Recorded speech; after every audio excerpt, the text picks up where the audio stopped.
Hello friends, ये exercise 6 का video है। बहुत सारे लोगों का कहना है कि हम इंग्लिश में बताएं और बहुत सारे लोगों का कहना है हिंदी में बताएं, इसलिए एक साथ दोनों पॉसिबल हो नहीं सकता है। तो हम बोलेंगे हिंदी और इंग्लिश दोनों में ताकि आपको अच्छे से समझ में आए, लेकिन किसी चीज़ का डेफिनेशन इंग्लिश में ही लिखेंगे। हिंदी वालों को भी इसमें ज़्यादा प्रॉब्लम होगी नहीं, वो बुक पढ़ करके और हिंदी कर सकते हैं। तो आते हैं अपने एक्सरसाइज पर, जिसमें ट्रायंगल के बारे में हम लोग को पढ़ना है। तो सबसे पहले एक चीज़ आपने क्लास 9 में ट्रायंगल के बारे में ही पढ़ा होगा। तो कंग्रुएंट मतलब होता है सर्वांगसम। सर्वांगसम होता क्या है? तो जब भी कोई दो फिगर या कोई भी दो ऑब्जेक्ट की साइज एंड शेप मतलब उसकी आकृति कैसी वो बनी है, और साइज मतलब उसका आकार वो कितना बड़ा है और छोटा है। तो ये आप याद रखिएगा, शेप एंड साइज दो चीज़ होती हैं, दो अलग अलग। तो शेप एंड साइज दोनों बराबर हो तो वहाँ दोनों त्रिभुज कंग्रुएंट होता है, और उस नियम को कंग्रुएंसी कहते हैं। तो ये आपने पिछले क्लास में पढ़ा है, क्लास 9 में।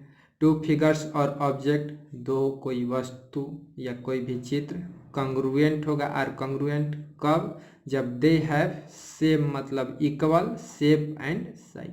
जैसे कि आप, तो ये कंग्रुएंसी रूल आप हर शेप और साइज में लगा सकते हैं। यहाँ पर ट्रायंगल में पढ़ना है, इसलिए हम ट्रायंगल का एग्जांपल दिए। जैसे दो ट्रायंगल है ABC, और ये दूसरा ट्रायंगल है A1 B1 C1। इस तरीके से दो ट्रायंगल है। तो अब ये देखना है कि देखिए दोनों की शेप सेम है। शेप माने का मतलब कि आकृति, तो ये भी ट्रायंगल है और ये भी ट्रायंगल है, तो शेप सेम हो गया। अब साइज भी अगर सेम रहेगा, मतलब कि A1 B1 के, AC A1 C1 के और BC B1 C1 के इक्वल रहेगा, तब ये त्रिभुज कंग्रुएंट होगा दोनों आपस में। अब आपको क्लास 10 में सिमिलर पढ़ना है, समरूप, एक ही रूप का। तो कोई भी फिगर आते हैं अपने, सिमिलर मतलब होता है समरूप। समरूप मतलब एक रूप जैसा, मतलब कोई भी दो चीज देखने में एक जैसा हो। साइज पे डिपेंड नहीं करता है बड़ा है या छोटा, बस दिखने में एक जैसा होना चाहिए। टू ऑब्जेक्ट्स और फिगर्स आर सिमिलर, दो वस्तु या चित्र सिमिलर होंगे, समरूप होंगे कब? इफ दे बोथ है मतलब दोनों के पास सेम शेप हो, मतलब आकृति एक ही होनी चाहिए। अगर स्क्वायर है तो स्क्वायर, ट्रायंगल है तो ट्रायंगल, रेक्टेंगल है तो रेक्टेंगल। जरूरी नहीं है कि साइज सेम ही हो, साइज सेम हो भी सकता है और नहीं भी हो सकता है। तो देखिए साइज जो है सेम हो सकता है और नहीं भी हो सकता है। इससे आप एक चीज सीखें कि जो कंग्रुएंट होगा, वो कंग्रुएंट को आप सिमिलर बोल सकते हैं, मतलब कि जो फिगर कंग्रुएंट हो, कंग्रुएंट भी है और सिमिलर भी है, लेकिन जो सिमिलर है उसको कंग्रुएंट नहीं बोल सकते हैं। सिमिलर में बस देखने में एक जैसा हो, मेजर करने में, नापने में इक्वल नहीं हो। तो जैसे ये दोनों की शेप ट्रायंगल ही है तो दोनों समरूप हो गया, लेकिन मेजर अलग अलग है।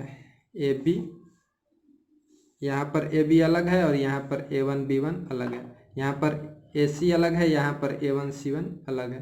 तो इस तरीके से आप सिमिलर और कंग्रुएंट के बारे में समझ गए होंगे।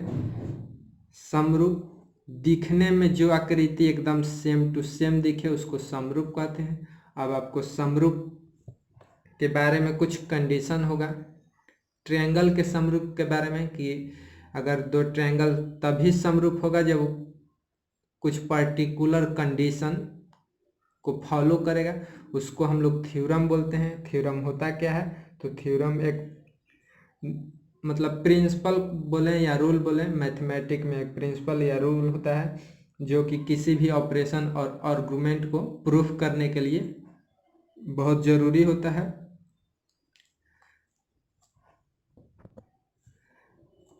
तो इस तरीके से हम बारी बारी से पहले थ्योरम को प्रूफ करना सीखेंगे, क्योंकि थ्योरम तो पहले से मतलब एक प्रूफ किया हुआ रूल होता है जिसको यूज करके बाकी के आर्गुमेंट मतलब कि बाकी के प्रश्नों का हल करते हैं। तो लेकिन पहले हमको थ्योरम प्रूफ करना भी ज़रूरी है, क्योंकि एग्ज़ाम में ये भी आता है। तो जैसे जैसे चैप्टर वाइज थ्योरम होगा हम लोग प्रूफ करेंगे। अभी आते हैं एक्सरसाइज 6.1 पर। 6.1 के लिए कोई थ्योरम की ज़रूरत नहीं है, बस बुक को अच्छे से पढ़िए और डिफिनीसन, समरूप और कॉन्ग्रुएंट का डिफिनीसन अच्छे से याद रखिएगा, तो आपका एक्सरसाइज 6.1 बन सकता है। एक्सरसाइज 6.1 पहला क्वेश्चन जिसमें दिया है कि ऑल सर्कल्स आर, और फिल इन द ब्लैंक्स है। फिल इन द ब्लैंक्स जिसको हम लोग डैश भी बोलते हैं सामान्य भाषा में, मतलब कि सभी वृत्त बताना है कि क्या होती हैं, कंग्रुएंट या सिमिलर, मतलब कि सर्वांगसम या समरूप। कोई भी वृत्त हम बनाएंगे इस तरीके से, कोई भी सर्कल इस तरीके से हम लोग ड्रा करेंगे, तो देखिए इसमें दो चीज होगी, एक शेप और दूसरी साइज। तो देखिए शेप सबका सेम ही है, मतलब कि सब सर्कल ही है, लेकिन साइज अलग अलग है। अगर साइज हमेशा एक ही रहता तो हम कंग्रुएंट कहते हैं, लेकिन आपको अपने आसपास में बहुत सी सारी चीज़ें आपको ये सर्कल के रूप में देखने को मिलेंगी, जो हमेशा और सारी चीज़ें एक साइज की होती नहीं है। लेकिन सर्कल तो सर्कल की शेप तो एक ही होती है, हमेशा ऐसा ही सर्कल का शेप रहेगा। तो इसलिए आपके पहले प्रश्न में जो आंसर होगा तो वो आपका सिमिलर होगा, मतलब कि समरूप होगा। सिमिलर क्यों? क्योंकि आपको पता है कि सिमिलर होने के लिए शेप इक्वल होना चाहिए, तो सभी सर्कल्स की शेप तो ऐसे ही बनेंगी, सर्कल को तो ऐसे बनाते नहीं हैं, सर्कल को तो ऐसे बनाते नहीं हैं, तो सभी सर्कल इस तरीके की बनती हैं। तो इस तरीके के आपके पहले प्रश्न में सिमिलर होगा, समरूप। अब आते हैं उसी तरीके से दूसरे प्रश्न में, ऑल स्क्वायर्स आर, मतलब कि सभी वर्ग। तो अब वर्ग भी आपको पता है इस तरीके से चारों साइड इक्वल करके ही बनते हैं। स्क्वायर के लिए आपको पता है ऑल साइड्स आर इक्वल। तो अब ये छोटा और बड़ा साइज में कुछ भी हो सकता है, लेकिन जो स्क्वायर का शेप है चेंज नहीं हो सकता है। स्क्वायर का शेप क्या होता है? चारों साइड इक्वल होना चाहिए। अगर दो साइड इक्वल है, दो साइड इक्वल नहीं है, तब उसको स्क्वायर कहेंगे नहीं। तो इस तरीके से इसमें भी क्या हो रहा है, शेप से सेम है, तो ये भी आपके दूसरे प्रश्न का आंसर क्या होगा? सिमिलर। अब आते हैं तीसरे प्रश्न की ओर। देखिए तीसरे प्रश्न में दिया है all dash triangles are similar. तो देखिए सभी ट्रायंगल्स सिमिलर नहीं होती है, वही ट्रायंगल सिमिलर होगी जो कुछ पर्टिकुलर कंडीशन, मतलब कि रूल या प्रिंसिपल, जिसको आप लोग थ्योरम बोलते हैं, तो उस थ्योरम को फॉलो करती हैं, तो वही ट्रायंगल जो होगी आपकी सिमिलर होगी। ऐसे में आपके ट्रायंगल बहुत सारे टाइप के होते हैं, एंगल के बेस पे acute angle, right angle, obtuse angle, और साइड के बेस पे आइसोस्केल्स, स्केलेन और इक्विलेटरल। तो केवल जो आपका इक्विलेटरल ट्रायंगल है, मतलब कि तीनों साइड इक्वल, देखिए अगर ट्रायंगल है तीनों साइड इक्वल, दूसरी ट्रायंगल है तीनों साइड इक्वल, इस तरीके की, इसमें भी तीनों साइड इक्वल, तो ये सिमिलर बोल सकते हैं। लेकिन कोई ऐसी ट्रायंगल है जिसके तीनों साइड इक्वल नहीं है, जैसे इसमें केवल दो साइड इक्वल है, इसमें भी दो साइड केवल इक्वल है, तो इसको ये सिमिलर नहीं है। देखिए ये दिखने में अलग दिख रहा है, ये दिखने में अलग दिख रहा है, लेकिन ये सब दिखने में सेम दिख रहा है, मतलब समरूप दिख रहा है, तो सिमिलर होगा। लेकिन ट्रायंगल सिमिलर कभी तभी होगा जब क्या होगा, वो इक्विलेटरल हो। मतलब कि आपके तीसरे प्रश्न का आंसर क्या होगा? इक्विलेटरल होगा।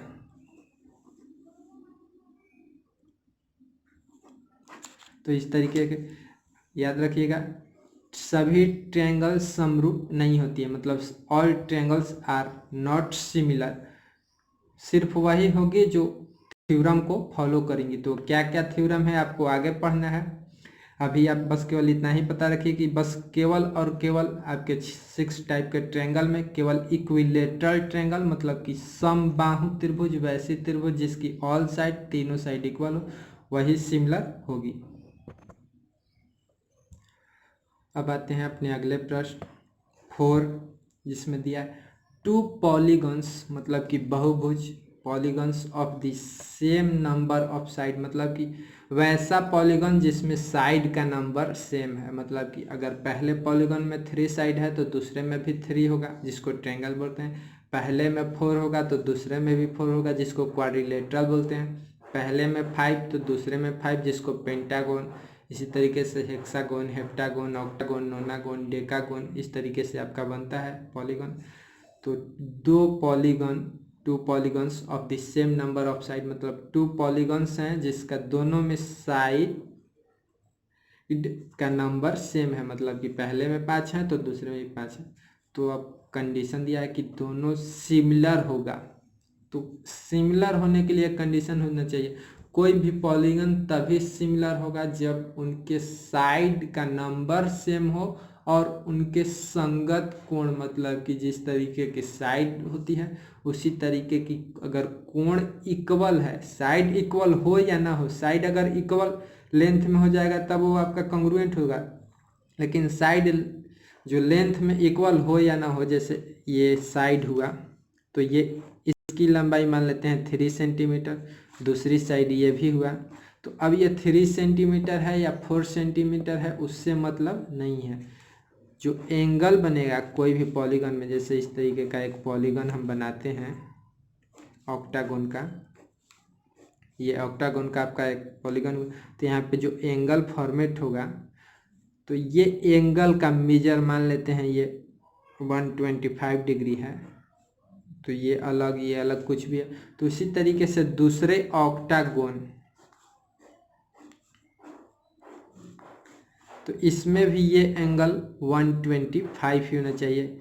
ये अगर x है तो ये x होना चाहिए, ये y है तो ये y होना चाहिए। इस तरीके से करके सारी एंगल एक दूसरे की बराबर होंगी, तभी जा करके आपका त्रिभुज समरूप सिमिलर होगा। तो दिया है 2 polygons of the same number of sides are similar if their corresponding angles are, वहाँ पे भरना है तो क्या होगा, इक्वल। कॉरेस्पॉन्डिंग एंगल इक्वल होना चाहिए and their corresponding sides are, sides कोई ज़रूरी नहीं है कि इक्वल ही हो, तो यहाँ पर आप साइड के लिए प्रोपोर्शनल, मतलब कि समानुपाती, जो आपका सेकेंड ऑप्शन है उसको भर देंगे। लेकिन एंगल वाले में ये ऑप्शन नहीं भरेंगे, एंगल वाले में ये ऑप्शन भरेंगे। तो इस तरीके से पूरा पहला क्वेश्चन एंड होता है। अब आते हैं दूसरे नंबर पर, दिया है कि 2 डिफरेंट एग्जाम्पल्स देना है सिमिलर फिगर के लिए। तो सिमिलर फिगर के लिए आप कंडीशन ही जानते हैं, शेप जो होता है सेम होना चाहिए, मगर अगर एक ट्रायंगल बनाते हैं तो दूसरा भी हमको ट्रायंगल ही बनाना चाहिए। तो ट्रायंगल में आपको कंडीशन पता है कि केवल इक्विलेटरल ट्रायंगल ही बनाएंगे, दूसरा ट्रायंगल आप नहीं बनाएंगे, क्योंकि अभी आपको थ्योरम पता नहीं है कि कौन कौन सा ट्रायंगल सिमिलर हो सकता है। अभी केवल आपको इतना पता है कि इक्विलेटरल ट्रायंगल इक्वल होता है। दूसरे 2 एग्जाम्पल देना है तो एक सर्किल का बना देंगे, छोटा बड़ा सिमिलर है, या आप मतलब कोई भी 2 सेम फिगर बनाएंगे। अगर ये स्क्वायर है तो ये भी आपके स्क्वायर ही बनाएंगे।